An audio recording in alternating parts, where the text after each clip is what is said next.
time UPSC tuitions only in Tirumala IAS institute Chaitanyapuri. Call చేసి ఇప్పుడే join అవ్వండి. సమాజంలో మానవత్వం మంటకలిసిపోతుంది. మద్యం మత్తు, డబ్బుపై వ్యామోహంతో సొంత వారినే కడతెరుస్తున్నారు. నవమాసాలు మోసి కనిపించిన తల్లి పాలిట కుమారుడే కాలయముడయ్యాడు. నగలు, డబ్బు కోసం చెరువులో ముంచి కడతెర్చిన ఘటన నిజామాబాద్ జిల్లాలో చోటు చేసుకుంది. నిజామాబాద్ జిల్లా పొతంగల్ మండలం జల్లపల్లి ఫారం గ్రామానికి చెందిన నెనావత్ రాములకి ఇద్దరు పిల్లలు. కాగా వారికి వివాహాలయ్యాయి. కొంతకాలం తర్వాత రాములు చెడలవాట్లకు బానిసవడంతో భార్య వదిలేస్తుంది. ఈ నేపథ్యంలోనే రాములు తండ్రి మరణించగా తల్లి మంగ్లీబాబు తన ఇద్దరు కుమారుల వద్ద చెరో నెల చొప్పున ఉంటుంది. ప్రస్తుతం రాముల వద్ద మంగ్లీబాబు ఉంటుంది. అయితే అప్పటికే అతడు పూర్తిగా మద్యానికి బానిసైపోయాడు. ఇలా మద్యం తాగేందుకు తల్లిని డబ్బులు అడిగాడు. దీంతో ఆమె డబ్బులు ఇచ్చేందుకు నిరాకరించింది. దీంతో తల్లిపై కుమారుడు కక్ష పెట్టుకున్నాడు. డబ్బులు ఇవ్వనందుకు తల్లిని ఎలాగైనా హతమార్చాలని నిర్ణయించుకున్నాడు. ఈ నేపథ్యంలో జనవరి 26న తల్లితో కలిసి స్థానిక చెరువులో చేపలు పట్టేందుకు వెళ్లాడు. ఇక తల్లి మంగ్లీబాబు చెరువులో దిగగా ఆమెను నీటిలో ముంచి హతమార్చి ఒంటిపై నగలు తీసుకున్నాడు. అనంతరం నీటిపై తేలకుండా మృతదేహంపై బండరాయి పెట్టాడు. అనంతరం తల్లి కనిపించడం లేదని స్థానికులకు చెప్పాడు.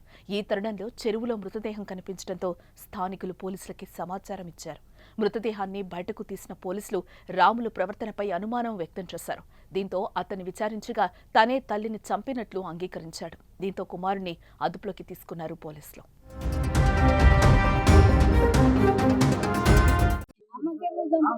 అంటే సరే ఎవరైనా చంపలేదు, అది కూడా న్యాయం మాట. సరే చంపలేదు అని మేము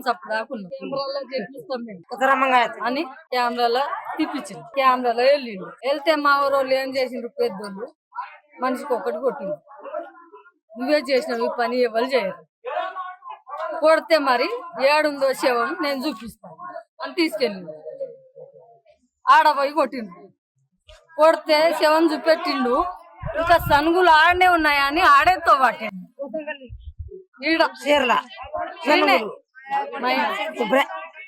అంటే ఆడ తొగితే ఆడ లేవని ఆడ మెత్తంగా చేసి తీసుకొచ్చిండు.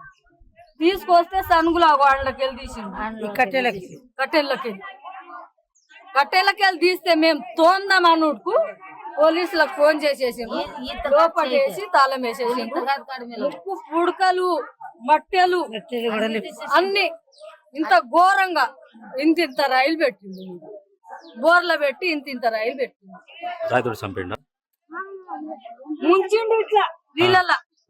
చచ్చిపోయిందా చచ్చిందా లేదా అని రౌతు, ఈడొక్క రౌతు, కాళ్ళకొక్క రౌతు రాయిలు పెట్టి వచ్చి స్నానం చేసుకొని పండుకుంది.